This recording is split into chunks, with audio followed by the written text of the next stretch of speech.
Terraform CLI. Terraform has come a long way since its early origins. Let's learn about the different Terraform CLI commands in this video.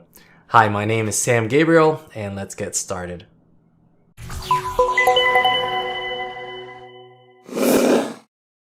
Okay, so we've got our code space open here, and again, it gives you Visual Studio Code IDE, and you'll have Terraform already installed here if you're following along with this blog post. So if you type Terraform version, and that's our very first CLI command, you'll see the version that we're running with. It's the latest at the time of this recording. So in this video, we're going to go through the essential or the most popular Terraform commands, CLI commands that you're going to encounter. First of all, let's go through our code and what we're going to build, and then we'll take a look at these commands. So here's our main.tf file, and it's very simple. All we're doing is we're creating a Docker container based on the Nginx image. So first of all, we're creating an image. We're pulling that image, that Nginx image, and then the second resource here is actually creating the container.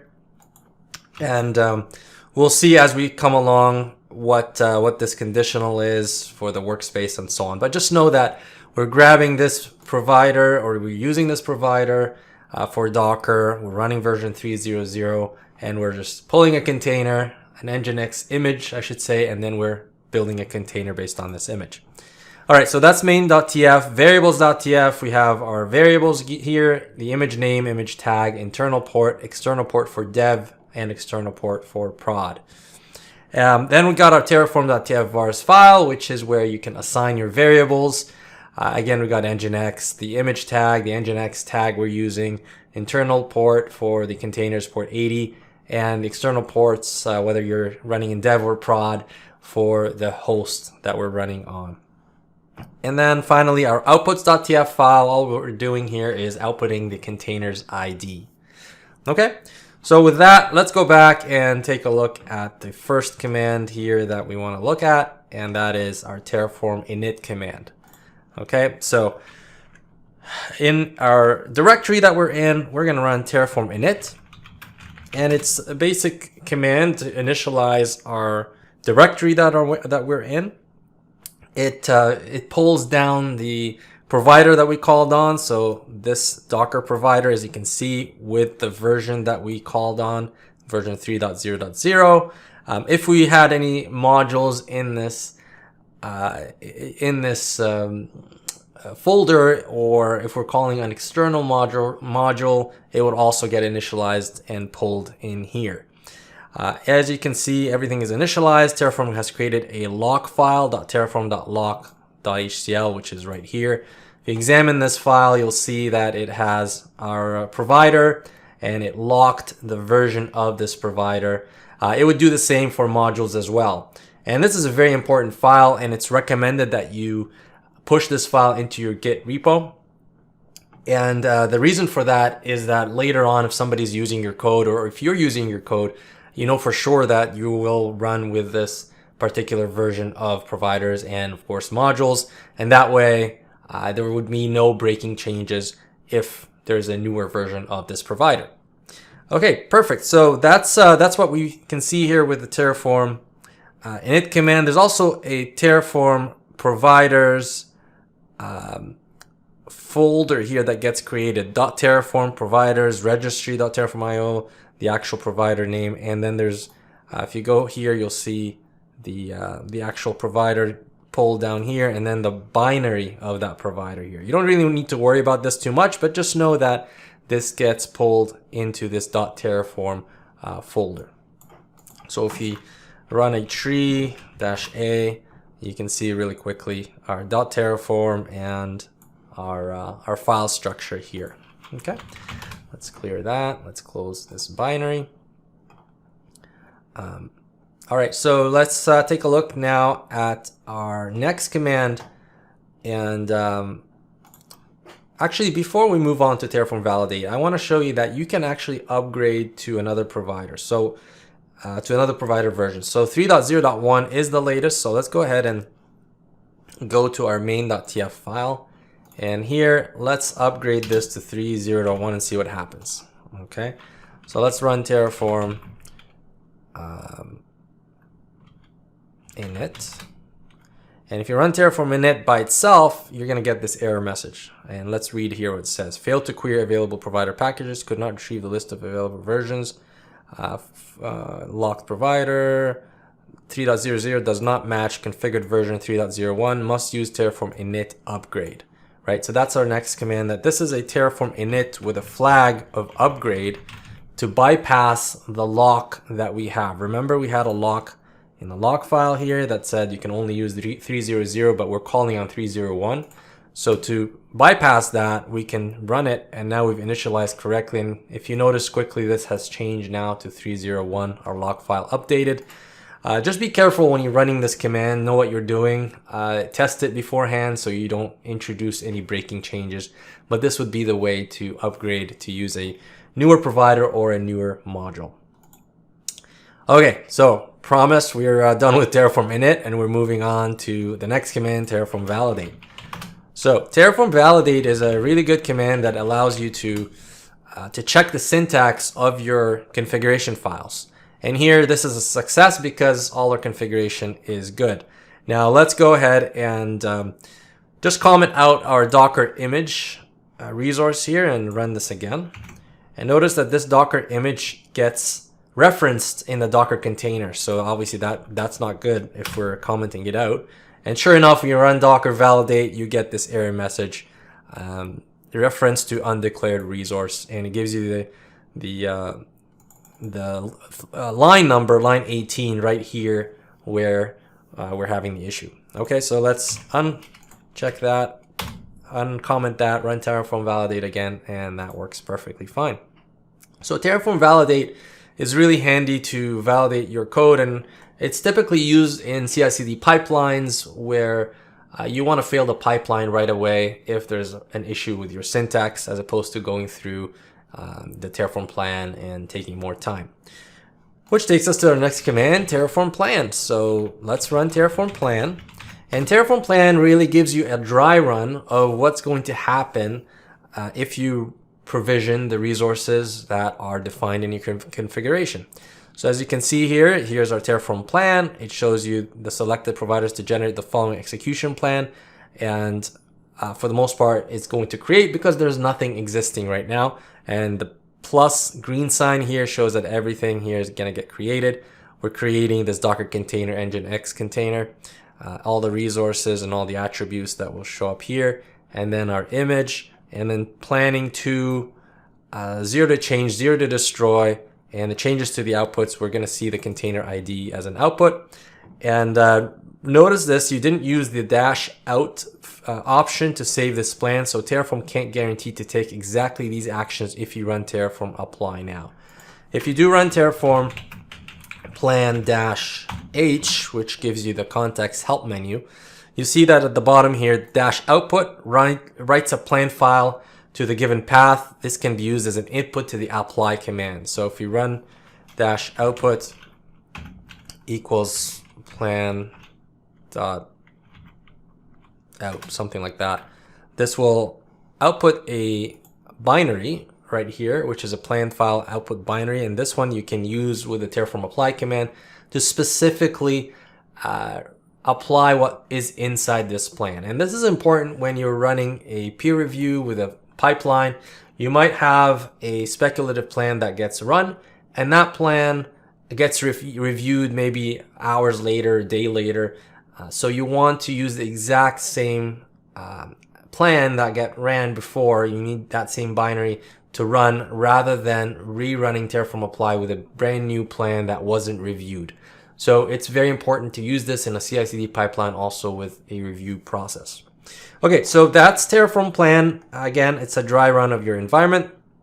Now let's run the Terraform apply command, which makes things happen. So Terraform apply, you run that, and from here you're going to see our plan gets run again. So this is a new plan, and from here we can see that everything is the same as we saw before, and we have a prompt just to say yes, and you hit yes, and this will go ahead and create our Nginx, or pull our Nginx image and then create the container.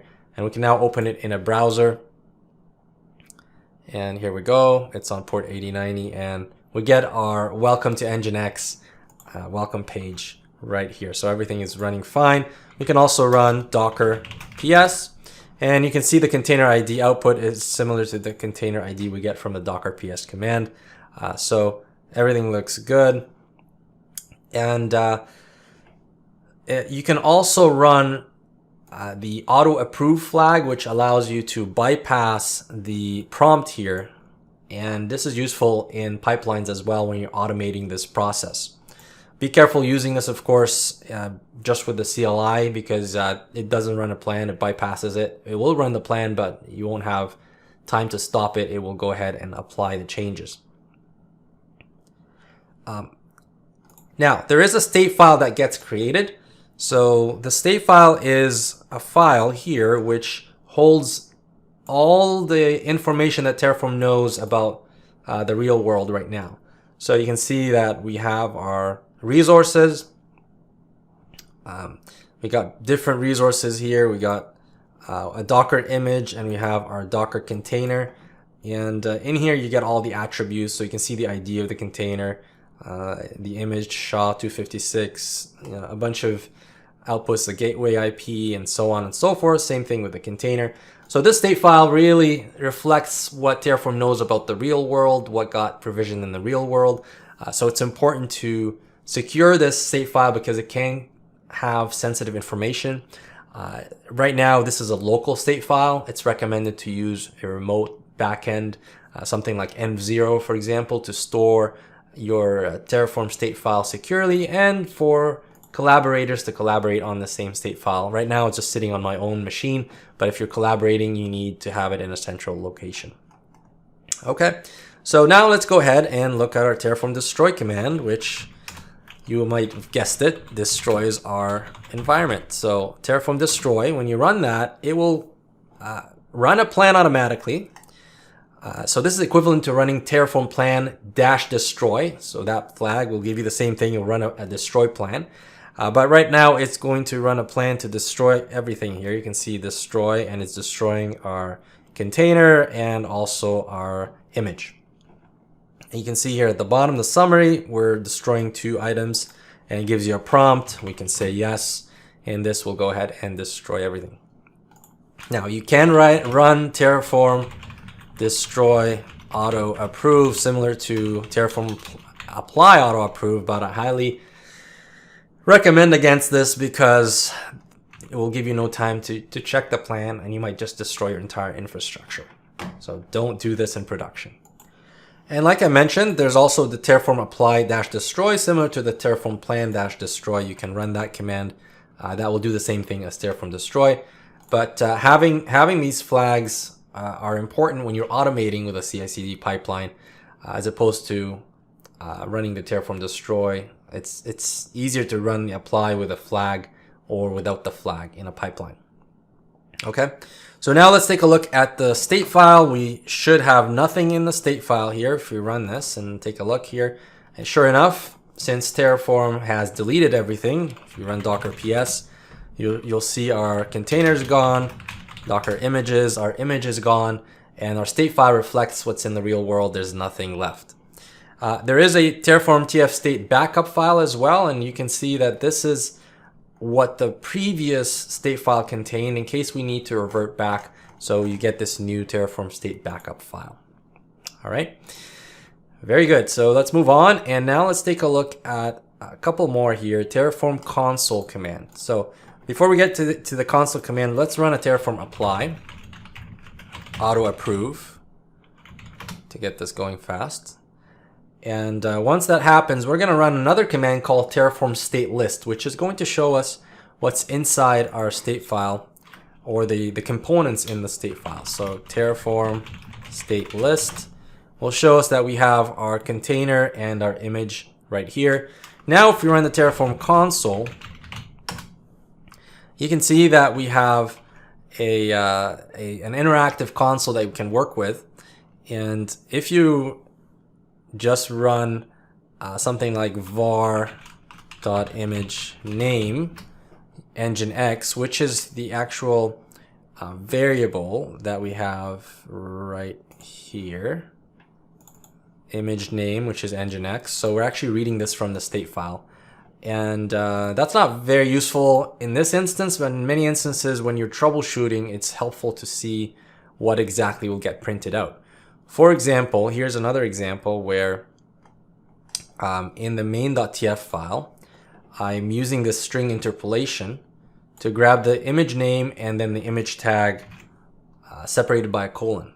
So if I want to run this and see what the output would look like, it will give me the actual output interpolating the both variables into a string like that.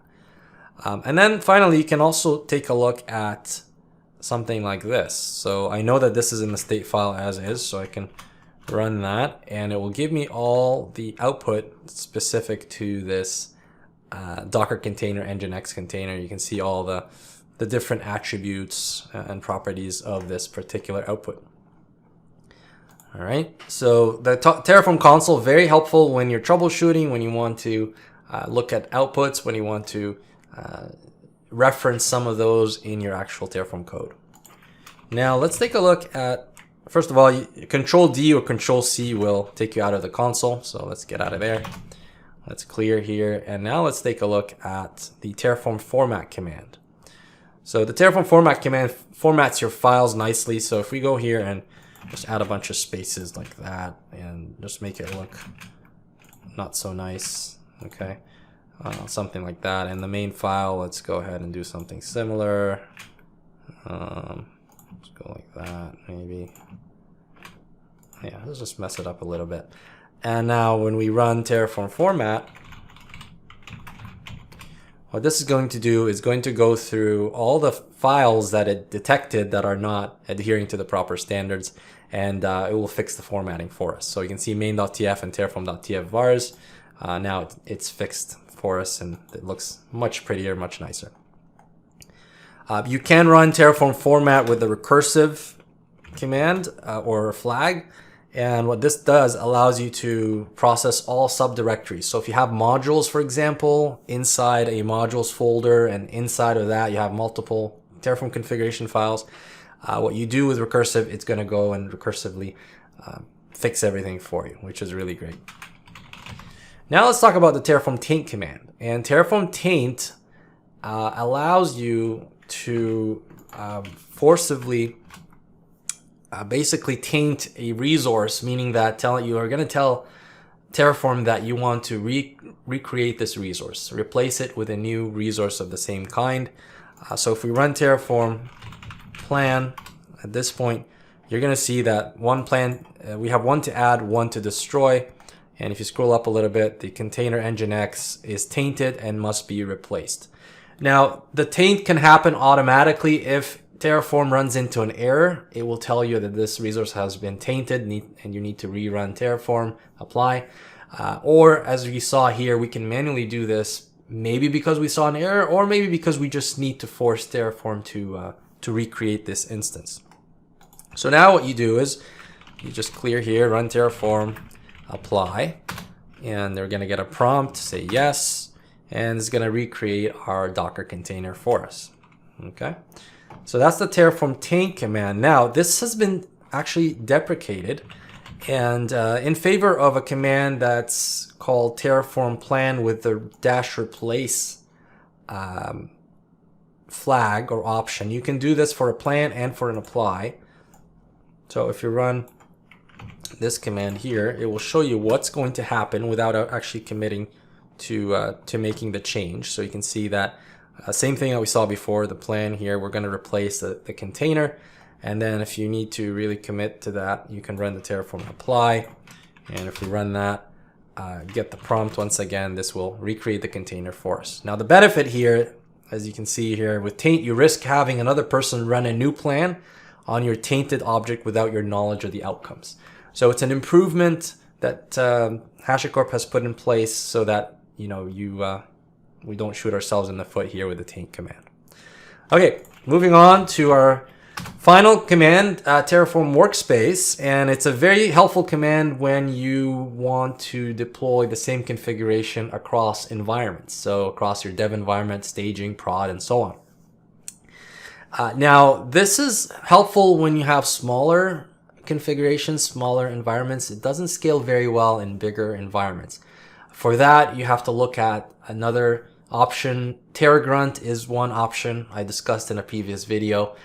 There are other options such as using env0 to create projects, and each project will have its own its own state file, and you can have a project per environment and so on. So there are multiple options when you want to scale. But the workspace command is available, and running workspaces are available here in the Terraform CLI. So we're going to run through that really quickly. So first things first, you want to see what workspaces are available, and with that you can run Terraform workspace list, and as you can see we have our default workspace that we've been working with all along. What we're going to do is we're going to create two more workspaces, Terraform workspace new dev and new prod. And if you notice, a new folder gets created here, Terraform tf state.d, with two new workspaces, dev and prod, two new folders. And we'll see shortly that state files are going to get generated in each of these folders. All right, so now let's go ahead and run Terraform workspace list again. And you can see default dev and a star beside prod because that's the workspace that we're actually in right now. Now let's go ahead and run Terraform destroy to make sure that we don't have, actually before we do that, we can run Terraform workspace select default, and now we can run Terraform destroy. That should destroy our current environment in the default workspace. Now we can select our dev environment. We're going to start with dev. Okay, so we're in dev, and I'm going to run Terraform init and Terraform apply auto approve.